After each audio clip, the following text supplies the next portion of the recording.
Hi friends, എല്ലാവർക്കും ഒരിക്കൽ കൂടി നമസ്കാരം. നമ്മൾക്ക് ഈ പങ്കാളിത്ത മുതലാളിത്തം എന്ന് പൊതുവെ നമ്മൾ കേൾക്കുന്നൊരു വാക്കാണ്. അതൊരു വാക്കല്ല, ശരിക്കും പറഞ്ഞാൽ ഒരു യാഥാർത്ഥ്യമാണ്. അത് ലോകത്ത് ഏറ്റവും പ്രബലമായിട്ടുള്ള രാജ്യം ആയിട്ടുള്ള അമേരിക്ക മുതൽ ഇങ്ങോട്ട് ഒട്ടുമിക്ക എല്ലാ രാജ്യങ്ങളിലും ഇന്ന് ചെറുതും വലുതുമായിട്ടുള്ള എല്ലാ രാജ്യങ്ങളിലും സാമ്പത്തികമായിട്ട് ശക്തി പ്രാപിച്ച രാജ്യങ്ങളാണെങ്കിലും സാമ്പത്തികമായിട്ട് ഇടത്തരം രാജ്യങ്ങളായാലും ഇന്ത്യയെ പോലുള്ള, അല്ലെങ്കിൽ സാമ്പത്തികമായിട്ട് നമ്മൾ മോശം എന്ന് പറയുന്ന, അല്ലെങ്കിൽ അധികം ഈ ഡെവലപ്പിംഗും അല്ല, അണ്ടർ ഡെവലപ്ഡ് ആയിട്ടുള്ള രാജ്യങ്ങളൊക്കെ തന്നെ ഉണ്ടല്ലോ ലോകത്ത്. ചെറിയ രാജ്യങ്ങൾ, സാമ്പത്തികമായിട്ട് വളരെ പിൻപന്തിയിൽ നിൽക്കുന്ന രാജ്യങ്ങളിലൊക്കെ തന്നെ വളരെ ആഴത്തിൽ വേരൂന്നിയിരിക്കുന്ന ഒരു പ്രതിഭാസമാണ് ഈ പങ്കാളിത്ത മുതലാളിത്തം എന്ന് പറഞ്ഞു കഴിഞ്ഞാൽ. കാരണം എത്ര മോശമായിട്ടുള്ള രാജ്യത്താണെങ്കിലും ചില മുതലാളിമാരൊക്കെ കാണുമല്ലോ, ഇല്ലെന്ന് നമുക്ക് പറയാൻ പറ്റത്തില്ല. എത്ര പട്ടിണി രാജ്യമാണെങ്കിലും അവിടെയും ചില വെൽത്തി ക്ലാസ് ഉണ്ടാകും, ഇല്ലെന്ന് പറയാൻ പറ്റത്തില്ല. അവർക്ക് ഭരണത്തിൽ ഉള്ള സാധനം നമുക്ക് തീർച്ചയായിട്ടും മനസ്സിലാക്കാവുന്നേ ഉള്ളൂ. കാരണം ഏത് രാജ്യത്തും ഏത് സമൂഹത്തിലും വെൽത്തി ആയിട്ടുള്ള, ശരിക്കും റിച്ച് എന്നുള്ളത് വെൽത്തി ആയിട്ടുള്ള ആൾക്കാർ വരെയാണ്. നമ്മളെപ്പോലുള്ള ഏറ്റവും ചെറിയ ചെറിയ താഴെത്തട്ടിലേക്ക് വരുമ്പോൾ, സമൂഹത്തിന്റെ അല്ലെങ്കിൽ രാജ്യ തലപ്പത്ത് നിന്നും താഴേക്ക് വരുമ്പോൾ അത് റിച്ച് ആയിട്ടുള്ള ആൾക്കാർക്ക് കൂടുതൽ സാധനം ഉണ്ടാകും. മുകളിലോട്ട് പോകുന്നതോറും വെൽത്തി ആയിട്ടുള്ള ആൾക്കാർക്ക്, വെൽത്തി ക്ലാസ് എന്നൊക്കെയാണ് പറയുന്നത്. റിച്ച് പീപ്പിൾ എന്നല്ല, വെൽത്തി ക്ലാസ് എന്നാണ് പറയുന്നത് ശരിക്കും പറഞ്ഞു കഴിഞ്ഞാൽ. എന്നുവെച്ചാൽ അധികാരത്തെ, അല്ലെങ്കിൽ അധികാര പിന്നെ സംവിധാനത്തെ, ഭരണ സംവിധാനത്തെ സ്വാധീനിക്കാനും അവരുടെ താല്പര്യങ്ങൾക്കനുസരിച്ച് ഭരണസിരാ കേന്ദ്രങ്ങളിൽ മാറ്റങ്ങൾ ഉണ്ടാക്കുവാനും നയങ്ങൾ ഉണ്ടാക്കാനും ഒക്കെ കഴിയുന്ന വെൽത്തി ആയിട്ടുള്ള ക്ലാസ്. അത് പൊതുവെ നമ്മൾ രാജ്യത്ത് ഇൻഡസ്ട്രിയൽ ക്ലാസ് ആണ്. പൊതുവെ ബിസിനസ് ചെയ്യുന്ന ആൾക്കാരെ കുറിച്ചാണ് നമ്മൾ അങ്ങനെയുള്ളൊരു വ്യാഖ്യാനം എപ്പോഴും പറയുന്നത്. അപ്പോൾ അത് ഇന്ത്യയിലും തീർച്ചയായിട്ടും ഇപ്പോഴല്ല, ബി ജെ പി വന്നതിന് ശേഷം മാത്രമല്ല, ബി ജെ പിക്ക് മുമ്പും കോൺഗ്രസ് ഉണ്ടായിരുന്ന സമയത്തും യു പി എയുടെ സമയത്തും അതിനു മുമ്പും ഒക്കെ തന്നെ തീർച്ചയായിട്ടും ഈ പങ്കാളിത്ത മുതലാളിത്തം എന്ന് പറയുമ്പോൾ തീർച്ചയായിട്ടും മുതലാളിമാരും ക്യാപിറ്റലിസ്റ്റ് എന്ന് പറയുന്ന, അല്ലെങ്കിൽ ഇൻഡസ്ട്രിയലിസ്റ്റ് എന്ന് പറയുന്ന, വെൽത്തി ക്ലാസ് എന്ന് പറയുന്ന ആൾക്കാരും. ഇപ്പൊ ഇന്ത്യയെ സംബന്ധിച്ച് അംബാനി, അദാനി, ടാറ്റ, ബിർള, മഹീന്ദ്ര, ബജാജ്, ഇങ്ങനെയൊക്കെയുള്ള ആൾക്കാർ. ഇപ്പം ലുലുവിന്റെ ലുലു ഗ്രൂപ്പിന്റെ ചെയർമാനായിട്ടുള്ള യൂസഫ് അലി, വ്യക്തികൾ മാത്രമല്ല, വ്യക്തികൾ നേതൃത്വം കൊടുക്കുന്ന സ്ഥാപനങ്ങളുടെ, ഇൻസ്റ്റിറ്റ്യൂഷൻസിനെ ഒക്കെ ഉൾപ്പെടുത്തിയാണ് നമ്മൾ പറയുന്നത്. അപ്പൊ ഇങ്ങനെ ഒട്ടനവധി വരുന്ന വെൽത്തി ക്ലാസ് ഉണ്ട്, എല്ലാ രാജ്യത്തും ഉണ്ട്.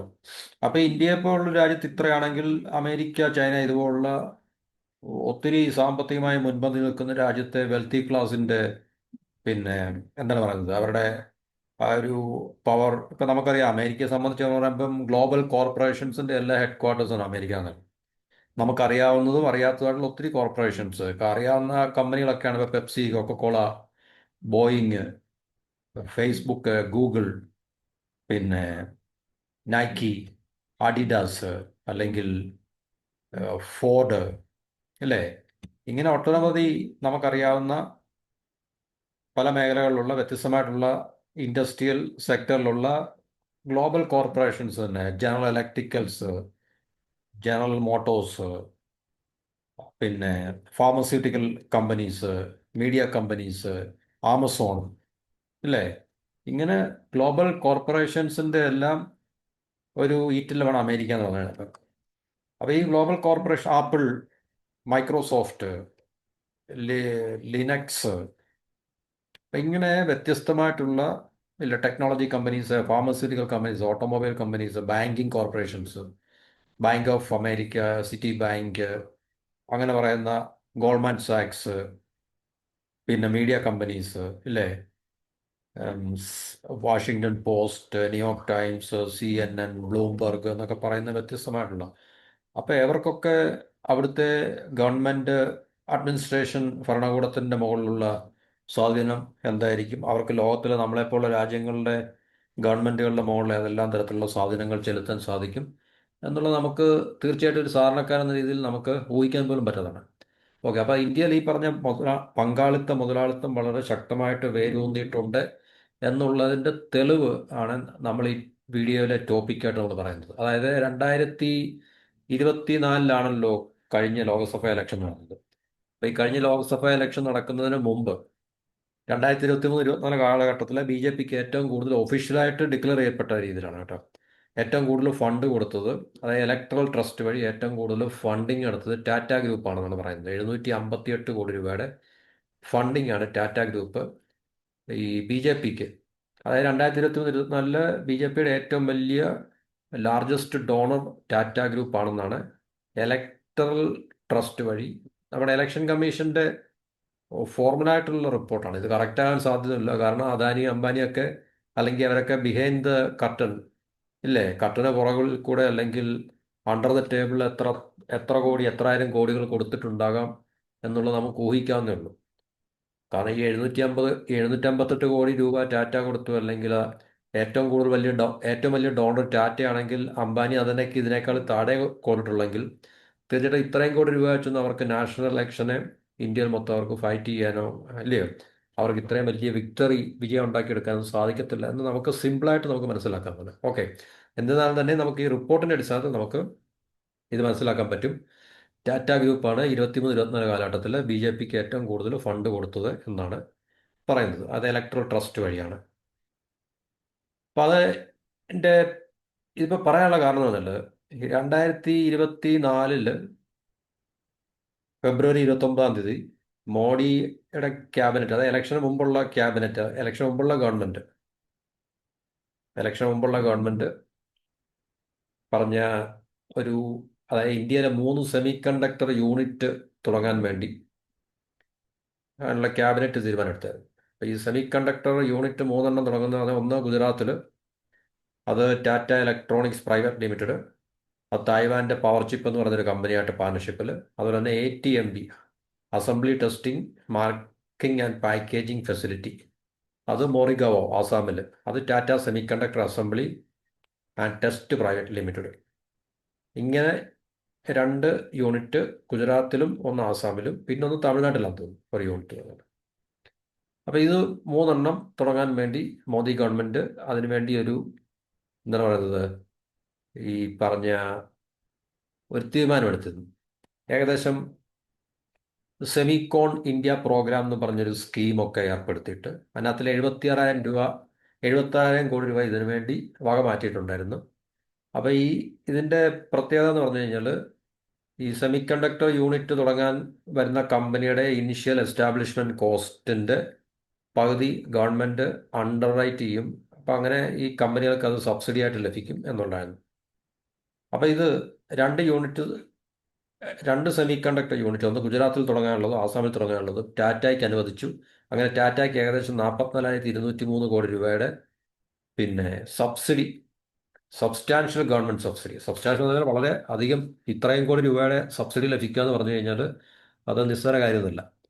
അപ്പോൾ ഇത്രയും സബ്സിഡി ലഭിക്കാൻ കാരണം ഈ 2 യൂണിറ്റ് ടാറ്റയ്ക്ക് അനുവദിച്ചുകൊണ്ടാണ്. ടാറ്റയ്ക്ക് അനുവദിച്ചതിൻ്റെ കാരണം ടാറ്റ BJPക്ക് ഏറ്റവും കൂടുതൽ ഇലക്ട്രൽ ട്രസ്റ്റ് വഴി, അതായത് ഒഫീഷ്യലായിട്ടെങ്കിലും 758 കോടി രൂപയുടെ ഫണ്ടിങ് BJPക്ക്, അതായത് 2024 ഇലക്ഷന് മുമ്പ് 23-24 ഏറ്റവും വലിയ ഡോണറാണെന്ന് പറയുന്നു. പക്ഷേ അത് ഇലക്ഷന് വേണ്ടിയാണ്. കാരണം ലോക്സഭാ ഇലക്ഷനും അല്ലെങ്കിൽ പല സംസ്ഥാനങ്ങൾ നടക്കുന്ന നിയമസഭാ ഇലക്ഷനും സംസ്ഥാന ഇലക്ഷന് ഒക്കെ നേരിടാൻ വേണ്ടി പാർട്ടിക്ക് കൊടുക്കുന്ന ഫണ്ടാണ് ശരിക്കും പറഞ്ഞാൽ.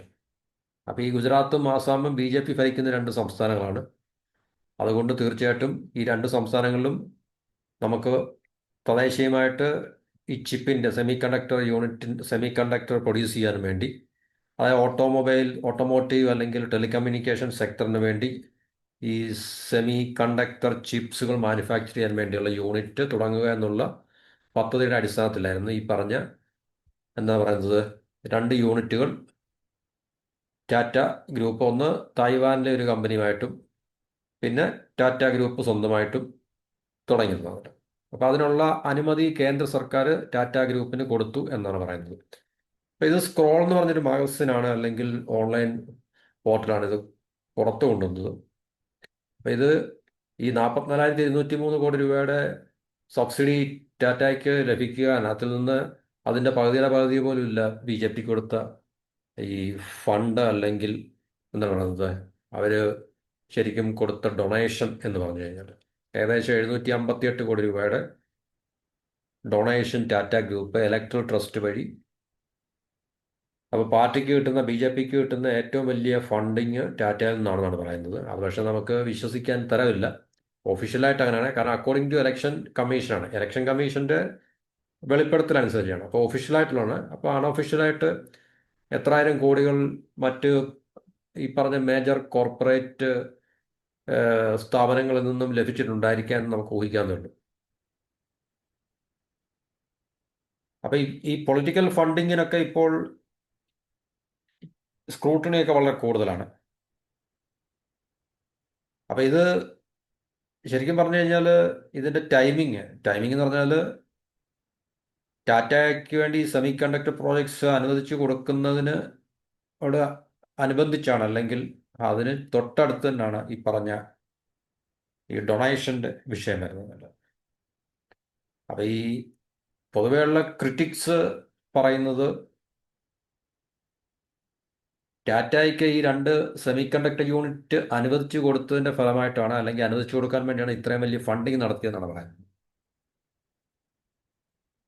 ഹിസ്റ്റോറിക്കലി നോക്കിക്കഴിഞ്ഞാൽ ഇലക്ട്രൽ ട്രസ്റ്റ് വഴി ടാറ്റ എപ്പോഴും BJPക്ക് ഫണ്ടിങ് നടത്താറുണ്ട്, അല്ലെങ്കിൽ ഡൊണേഷൻ നടത്താറുണ്ട്. 2018-19 പ്രോഗ്രസീവ് ഇലക്ട്രൽ ട്രസ്റ്റ് വഴി ഈ 356 കോടി രൂപയുടെ ഡൊണേഷൻ ടാറ്റ ഗ്രൂപ്പ് BJPക്ക് നൽകിയിരുന്നു. ഏകദേശം BJPയുടെ ആ വർഷത്തെ കോർപ്പറേറ്റ് ഫണ്ടിങ്ങിന്റെ 75% വരുമെന്നാണ് പറയുന്നത്. അതുപോലെ തന്നെ ഈ ഏപ്രിൽ 2024 കോൺട്രിബ്യൂഷൻ അതിനു മുമ്പുള്ള പ്രീവിയസ് റെക്കോർഡ്സിനെയൊക്കെ 758 കോടി എന്ന് പറയുമ്പോൾ അതിന് മുന്നുള്ള വർഷങ്ങളെക്കാളിലൊക്കെ കൂടുതലാണ് ശരിക്കും പറയുന്നത്. അപ്പോൾ ഏറ്റവും വലിയ കോർപ്പറേറ്റ് ഡോണറായിട്ട് ടാറ്റ മാറി. ആ ടാറ്റ മാറിയതിൻ്റെ കാരണം ഈ പറഞ്ഞ 2 സെമി കണ്ടക്ടർ യൂണിറ്റ് അവർക്ക് അനുവദിച്ചു കൊടുത്തതിൻ്റെ ഫലമായിട്ടാണ്. ഇലക്ട്രൽ ട്രസ്റ്റ് 2013 ഇൻട്രൊഡ്യൂസ് ചെയ്തത്. അതായത് കമ്പനികൾക്ക് പറഞ്ഞ ഈ അനോണിമസ് ആയിട്ട്, എന്നുവെച്ചാൽ ആരും അറിയാതെ, അവരുടെ പേരുകളൊന്നും പുറത്തറിയാതെ രാഷ്ട്രീയ പാർട്ടിക്കാർക്ക് വേണ്ടി ഡൊണേഷൻ കൊടുക്കാൻ വേണ്ടിയുള്ളൊരു സംവിധാനം, അത് UPI സർക്കാരുള്ള സമയത്താണ് അത് കൊണ്ടുവന്നത്. അപ്പോൾ ഇത് നമ്മുടെ ഇലക്ട്രൽ ബോണ്ടുമായിട്ട് വ്യത്യാസമുണ്ട്. അതിപ്പോൾ ഇല്ല. ഇലക്ട്രൽ ബോണ്ട് 2018 മുതൽ 2024 വരെ BJP ഗവൺമെൻറ് ഓടിച്ചാണ്. ഏകദേശം 16,500 കോടി രൂപ ഇലക്ട്രൽ ബോണ്ട് വഴി പല BJP മുൻനിരയിൽ നിന്നുകൊണ്ട് കോൺഗ്രസ് 2ാമത്തെ സ്ഥാനത്ത്, BJPയുടെ അത്രയും ഫണ്ടിങ് കിട്ടിയില്ലെങ്കിൽ 2ാം സ്ഥാനത്ത് ഏറ്റവും കൂടുതൽ ഫണ്ടിങ് കിട്ടുന്നത് കോൺഗ്രസ് പാർട്ടിക്കാണ്. അപ്പോൾ ഏകദേശം 16,500 കോടി രൂപ ഇലക്ട്രൽ ബോണ്ട് വഴി അവർ സമാഹരിച്ചിരുന്നു. അപ്പം ഇതെല്ലാം ഈ പറഞ്ഞ ഇവിടുത്തെ വിഷയം ഇലക്ട്രൽ ബോണ്ടോ അല്ലെങ്കിൽ ഇലക്ട്രൽ ട്രസ്റ്റോ ഒന്നുമല്ല ശരിക്കും പറഞ്ഞു കഴിഞ്ഞാൽ. അതായത് ടാറ്റയ്ക്ക് ഈ 2 സെമി കണ്ടക്ടർ യൂണിറ്റ് അനുവദിച്ചു കൊടുക്കുന്നതിന് വേണ്ടി ആണ് ടാറ്റ ഇത്രയും വലിയ ഫണ്ടിങ് BJPക്ക് നടത്തിയത് എന്നാണ് പറയുന്നത്. ഏകദേശം 44,203 കോടി രൂപയുടെ സബ്സിഡിയാണ് ടാറ്റയ്ക്ക് അതുവഴി ലഭിച്ചത്. അപ്പം അത് തീർച്ചയായിട്ടും ഈ രാജ്യത്ത് നിലനിൽക്കുന്ന പങ്കാളിത്ത മുതലാളിത്തത്തിൻ്റെ, അത് ക്രോണി ക്യാപിറ്റലിസം എന്ന് പറയും. എന്നുവെച്ചാൽ ഭരണത്തിലിരിക്കുന്ന ആൾക്കാരും മുതലാളിമാരും തമ്മിലുള്ള ഒരു കൂട്ടുകച്ചവടം, പങ്ക് കച്ചവടമാണ് ശരിക്കും പറഞ്ഞു കഴിഞ്ഞാൽ പങ്കാളിത്ത മുതലാളിത്തം എന്ന് പറഞ്ഞത്. അത് ഇന്ത്യയിലെ കേന്ദ്ര ഗവൺമെൻറ് തലത്തിൽ മുതൽ സംസ്ഥാനങ്ങളിലെ എല്ലാ സംസ്ഥാനങ്ങളിലും യൂണിയൻ ടെറിട്ടറിയിലും ഒക്കെ തന്നെ ഇത് നിർബാധം അൺഇൻറ്ററപ്റ്റഡ് ആയിട്ട് നടക്കുന്നത്. നമുക്ക് കേരളത്തിലെ കാര്യം അറിയാം. നമുക്ക് പാകിസ്ഥാനിൽ ചെന്നാലും ഇത് തന്നെയാണ് അവസ്ഥ, ബംഗ്ലാദേശിലും ഇത് തന്നെയാണ് അവസ്ഥ, ശ്രീലങ്കയിലും അമേരിക്കയിലും നേപ്പാളിലും ഭൂട്ടാനിലും എല്ലായിടത്തും ഇതൊക്കെ തന്നെയാണ് അവസ്ഥ. ഈ പങ്കാളിത്ത മുതലാളിത്തം ഇല്ലാത്ത ഒരു സ്ഥലമില്ല ഇന്ന് ഭൂമിയിൽ എന്ന് പറഞ്ഞു കഴിഞ്ഞാൽ. ഇന്ത്യയിൽ മാത്രമുള്ളൊരു പ്രതിഭാസമില്ല, മനസ്സിലായില്ല. അപ്പം അതുകൊണ്ട് തീർച്ചയായിട്ടും ഇത് ഒരു പ്രത്യേകിച്ച് ഇതൊരു പഴയ ന്യൂസാണ് ശരിക്കും പറഞ്ഞു കഴിഞ്ഞാൽ. കാരണം 2024 ഫെബ്രുവരി 29 ഈ സെമി കണ്ടക്ടറിനെ യൂണിറ്റുകൾ അനുവദിച്ചുകൊണ്ട് കേന്ദ്രം അവരുടെ നയം പുറപ്പെടുവിക്കുന്നതും. അങ്ങനെ ടാറ്റയ്ക്ക് 2 യൂണിറ്റും പിന്നെ മുരുകപ്പ ഗ്രൂപ്പിന് ഒരു യൂണിറ്റും അവർക്ക് അനുവദിച്ചിട്ടുണ്ട്. അങ്ങനെ 3 യൂണിറ്റ് സെമി കണ്ടക്ടർ യൂണിറ്റാണ്. ഏകദേശം 125 കോടി രൂപയുടെ കോൺട്രിബ്യൂഷൻ BJPക്ക് മുരുകപ്പ ഗ്രൂപ്പ് നൽകിയിട്ടുണ്ട്. അപ്പോൾ അത് അവർ നേരത്തെ 21 കോടി രൂപയായിരുന്നു നൽകിയിട്ടുള്ളതിന് മുമ്പുള്ള ഏകദേശം 10 വർഷത്തെ കണക്കിലെടുക്കുകയാണെങ്കിൽ 21 കോടി രൂപയുടെ ഡൊണേഷൻ മുരുകപ്പ ഗ്രൂപ്പ്. അപ്പോൾ അതിൽ നിന്നൊക്കെ ഒത്തിരി കൂടുതലായിട്ട് 125 കോടി രൂപയോളം BJPക്ക് ഈ ഗവൺമെൻറ്റിൻ്റെ അപ്രൂവൽ കഴിഞ്ഞതിന് ശേഷം സെമി കണ്ടക്ടർ യൂണിറ്റിന് വേണ്ടിയുള്ള അപ്രൂവൽ ഗവൺമെൻറ്റിൻ്റെ ഭാഗത്തുനിന്ന് കിട്ടിയതിന് ശേഷം 125 കോടി രൂപയോളം മുരുകപ്പ ഗ്രൂപ്പ് BJPയുടെ എലക്ഷൻ ഫണ്ടിലേക്ക് അല്ലെങ്കിൽ പാർട്ടി ഫണ്ടിലേക്ക് കൊടുത്തിട്ടുണ്ട്. അപ്പോൾ ഇത് ശരിക്കും പറഞ്ഞു കഴിഞ്ഞാൽ നമ്മൾ ഇതിൻ്റെ ഒരു പാറ്റേൺ എന്ന് പറഞ്ഞു കഴിഞ്ഞാൽ നമുക്കറിയാം, ഗവൺമെൻറ്റിൻ്റെ പക്കൽ നിന്നും അതാത് കമ്പനികൾ അല്ലെങ്കിൽ അതാത് കോർപ്പറേറ്റ് ഗ്രൂപ്പുകൾക്ക് അവർക്ക് താല്പര്യമുള്ള ബിസിനസ്സുകൾ ലഭിക്കുവാൻ വേണ്ടി അല്ലെങ്കിൽ ഡീലുകൾ കരാറുകൾ ലഭിക്കുവാൻ വേണ്ടി അല്ലെങ്കിൽ ഇതുപോലുള്ള ബിസിനസ് അവരുടെ സാമ്രാജ്യങ്ങൾ ഉണ്ടാക്കിയെടുക്കുവാൻ വേണ്ടി ഇപ്പം ടാറ്റയുടെയും മുരുകപ്പ ഗ്രൂപ്പിൻ്റെയും കേസിലെ സെമി കണ്ടക്ടർ യൂണിറ്റ് ആയിരിക്കാം, അദാനിയുടെ അല്ലെങ്കിൽ അംബാനിയുടെ അല്ലെങ്കിൽ മറ്റാരുടെയെങ്കിലും ഒക്കെ കാര്യത്തിൽ പോർട്ടായിരിക്കാം, എയർപോർട്ടായിരിക്കാം, ഇല്ലേ, എയർലൈൻസിൻ്റെ ആയിരിക്കാം, ഓയിലിൻ്റെ ആയിരിക്കാം, ഗ്യാസിൻ്റെ ആയിരിക്കാം, പെട്രോ കെമിക്കൽസിൻ്റെ ആയിരിക്കാം, മീഡിയയുടെ ആയിരിക്കാം, അങ്ങനെ എന്തും ആകാം. അപ്പോൾ അത് ഗവൺമെൻറ്റിൽ നിന്ന് അവർക്ക് ഇൻസെൻറ്റീവ് കിട്ടാനോ അല്ലെങ്കിൽ ഇതുപോലുള്ള അവർക്ക് അനുകൂലമായിട്ടുള്ള നയങ്ങൾ അല്ലെങ്കിൽ തീരുമാനങ്ങൾ ഉണ്ടാകുവാനാണ് അവർ തീർച്ചയായിട്ടും ഇലക്ടറൽ ഫണ്ടിങ് അല്ലെങ്കിൽ പൊളിറ്റിക്കൽ ഫണ്ടിങ് ഡൊണേഷൻസ് നടത്തുന്നത് എന്നുള്ള കാര്യം നമുക്ക് ലോകം എല്ലായിടത്തും അങ്ങനെ തന്നെയാണ് തീർച്ചയായിട്ടും. അപ്പോൾ ഇതിനകത്തിൽ പ്രത്യേകിച്ച് ഇതുവരെ ഇത് തെറ്റായിട്ടുള്ളൊരു കാര്യമാണെങ്കിൽ തന്നെയും, കാരണം ഒരു ജനാധിപത്യ രാജ്യം എന്ന രീതിയിൽ, ജനാധിപത്യ സംവിധാനം നിലനിൽക്കുന്ന രാജ്യമെന്ന രീതിയിൽ ഇത് തെറ്റായിട്ടുള്ള ഒരു ടെൻഡൻസിയാണ്, തെറ്റായിട്ടുള്ളൊരു പാറ്റേൺ ആണ്. അപ്പോൾ അതിന് ഫോർമലായിട്ടുള്ള ഇൻവെസ്റ്റിഗേഷൻ ഒന്നുമില്ല, ആരും ചോദിക്കാനില്ല, പറയാനില്ല, മനസ്സിലായല്ലോ. അപ്പോൾ അതുകൊണ്ട് ഭരണത്തിലിരിക്കുന്ന ആൾക്കാർ അവർക്ക് ഇഷ്ടമുള്ള രീതിയിൽ അവർ ഭരിക്കുക, അവർക്ക് താല്പര്യമുള്ള കോർപ്പറേറ്റ് ഹൗസുമായിട്ട് ടൈപ്പ് ഉണ്ടാക്കുക, അവരിൽ നിന്ന് പൈസ മേടിക്കുക, അവർക്ക് അനുകൂലമായിട്ടുള്ള നയങ്ങൾ രൂപീകരിക്കുക അല്ലെങ്കിൽ അവർക്ക് അനുകൂലമായിട്ടുള്ള സാഹചര്യങ്ങൾ സൃഷ്ടിക്കുക, ലെജിസ്ലേഷൻസ് ഉണ്ടാക്കുക, ഇതൊക്കെ തന്നെയാണ്. അല്ലെങ്കിൽ അവർക്ക് അനുകൂലമല്ലാത്ത നിയമങ്ങളെ എടുത്തു മാറ്റുക, എന്നിട്ട് അവർക്ക് ആവശ്യമായിട്ടുള്ള നിയമങ്ങളെ ഉണ്ടാക്കുക, ഇതൊക്കെ തന്നെയാണ് ഭരണതലപ്പത്തിൽ നടക്കുന്നത്. അതിനെയാണ് നമ്മൾ പൊതുവെ പങ്കാളിത്ത മുതലാളിത്തം എന്ന് പറഞ്ഞ് നമ്മൾ വിശേഷിപ്പിക്കുന്നത്. അപ്പോൾ ഇത് ഇന്ത്യയുടെ പൊളിറ്റിക്കൽ എക്കോണമിയിൽ ഒരു ട്രാൻസ്പെറൻസിയുടെ അഭാവം ഉണ്ട് എന്നുള്ളത് കൂടെയാണ് ഇത് സൃഷ്ടിക്കുന്ന ഒരു സീൻ എന്ന് പറഞ്ഞു കഴിഞ്ഞാൽ. ആരും ചോദിക്കാനില്ല, ഇവിടെ നിയമമില്ല, ജുഡീഷ്യറി ഇല്ല, ഇൻവെസ്റ്റിഗേഷൻ ഇല്ല, ഫോർമലായിട്ടുള്ള അതിനുള്ള ഇൻസ്റ്റിറ്റ്യൂഷൻസ് ഇല്ല, അതിനുള്ള പ്രതിപക്ഷമില്ല, അതിനുള്ള പൊളിറ്റിക്കൽ വില്ലിങ്നെസ് അല്ലെങ്കിൽ പൊളിറ്റിക്കൽ സ്റ്റാമിനയുള്ള പൊളിറ്റിക്കൽ പാർട്ടീസ് ഇല്ല, ഒന്നിനില്ല. അപ്പോൾ അത് തീർച്ചയായിട്ടും നമ്മുടെ രാജ്യത്ത് ഇത് സമ്പന്നരായിട്ടുള്ള ഒരു കൂട്ടം ആൾക്കാർക്ക് വേണ്ടി മാത്രം നമ്മുടെ ഭരണകൂടം മാറുന്നു അല്ലെങ്കിൽ അതിനെ ട്രാൻസ്ഫോം ചെയ്യപ്പെട്ടു എന്നുള്ളതിൻ്റെ ഏറ്റവും വലിയൊരു തെളിവ് കൂടിയാണിതെന്ന് പറഞ്ഞത്, ശരിക്കും പറഞ്ഞാൽ. അപ്പം ഇത് നമ്മളെ ഒരു ജനാധിപത്യ രാജ്യമെന്ന രീതിയിൽ ഇതൊരു തെറ്റായിട്ടുള്ള സന്ദേശമാണ്, തെറ്റായിട്ടുള്ള റോങ് ആയിട്ടുള്ള ടെൻഡൻസിയാണ് ഇത്. പക്ഷേ ഈ ഒരു സിംഗിൾ ഇൻസിഡൻറ്റ് മാത്രമല്ല, ഇത് കേന്ദ്ര തലത്തിൽ മാത്രമല്ല നടക്കുന്നത്, സംസ്ഥാന തലങ്ങളിലും സംസ്ഥാനങ്ങളിലും എവിടെല്ലാം ഭരണമുണ്ടോ അല്ലെങ്കിൽ എവിടെല്ലാം ഭരണ സംവിധാനങ്ങളുണ്ടോ പഞ്ചായത്ത് തലത്തിൽ ഇത് തന്നെ നടക്കുന്നത് നമുക്കറിയാം, അല്ലേ. പഞ്ചായത്ത് ഭരിക്കുന്നവരും മുനിസിപ്പാലിറ്റി ഭരിക്കുന്നവരും കോർപ്പറേഷൻസ് ഭരിക്കുന്നവരും എല്ലാം തന്നെ ഇങ്ങനെയുള്ള പ്രവണതകൾക്ക് അവർ അടിപ്പെട്ടിരിക്കുന്നു, അല്ലെങ്കിൽ ഇങ്ങനെയുള്ളൊരു സീൻ എന്താണ്, ഇങ്ങനെയുള്ളൊരു സംവിധാനമാണ് എവിടെയും എന്നുള്ള കാര്യത്തിൽ നമുക്ക് സംശയങ്ങളൊന്നും ഇല്ലാത്തതുകൊണ്ട് തീർച്ചയായിട്ടും ഇതിനെ നമ്മൾ, ഇത് ശരിക്കും പറഞ്ഞാൽ ലഘൂകരിച്ച് കാണേണ്ട ഒരു വിഷയമല്ല, ഇതിനെ സിംപ്ലിഫൈ ചെയ്യുകയോ അല്ലെങ്കിൽ നമ്മളിതിനെ നിസ്സാരവൽക്കരിക്കേണ്ട ഒരു വിഷയമല്ല. പക്ഷേ ഇതിനെ ചോദ്യം ചെയ്യാൻ ഓതറൈസ്ഡ് ആയിട്ടുള്ള, ഇപ്പം ചോദ്യം ചെയ്യേണ്ടവരാണ് ശരിക്കും പറഞ്ഞു കഴിഞ്ഞാൽ ഓപ്പോസിഷൻ പാർട്ടീസ് ഒരുമിച്ച് നിന്നിട്ട് അവർ തീർച്ചയായിട്ടും ഇതിനെ കൺസ്ട്രക്റ്റീവായിട്ട് അല്ലെങ്കിൽ ക്രിയാത്മകമായിട്ടുള്ള കാര്യങ്ങൾ ചെയ്യുക എന്നുള്ളതാണ്. പക്ഷേ അങ്ങനെയുള്ളൊരു നമുക്ക് വളരെ എന്താണ് പറയുന്നത്, പ്രതിപക്ഷം ധാരണമായിട്ടുള്ള അവസ്ഥയിലാണ്, ശക്തമായിട്ടുള്ള പ്രതിപക്ഷമില്ല, അല്ലെങ്കിൽ അവർക്ക് തീർച്ചയായിട്ടും മറ്റ് നിയമപരമായിട്ടുള്ള നടപടികളിലേക്ക് പോകാൻ അവർക്ക് താല്പര്യമില്ല. അതുകൊണ്ട് തീർച്ചയായിട്ടും ഇത് ജനദ്രോഹപരമായിട്ടുള്ള ചില എന്താണ് പറയുന്നത് സംവിധാനങ്ങളുടെ രൂപപ്പെടുത്തലാണ്, അല്ലെങ്കിൽ കോർപ്പറേറ്റ് ഭരണം ഊട്ടിയുറപ്പിക്കുന്നതിനുള്ള ഒരു പ്രവണത സൃഷ്ടിക്കുക എന്നുള്ളത് നമുക്ക് ഇതിൽ കൂടെ മനസ്സിലാക്കാൻ സാധിക്കും.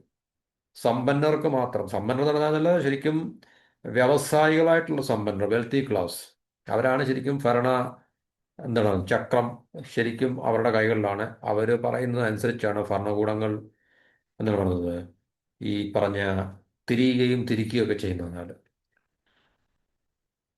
കാരണം ഒരു രാജ്യത്ത് ബിസിനസ് ഉണ്ടാകണം, വ്യവസായം ഉണ്ടാകണം, വ്യവസായികൾ ഉണ്ടാകണം, ഇൻവെസ്റ്റേഴ്സ് ഉണ്ടാകണം, ക്യാപിറ്റലിസ്റ്റ് ഉണ്ടാകണം, ചെറുതും വലുതായിട്ടുള്ള. പക്ഷേ നമ്മുടെ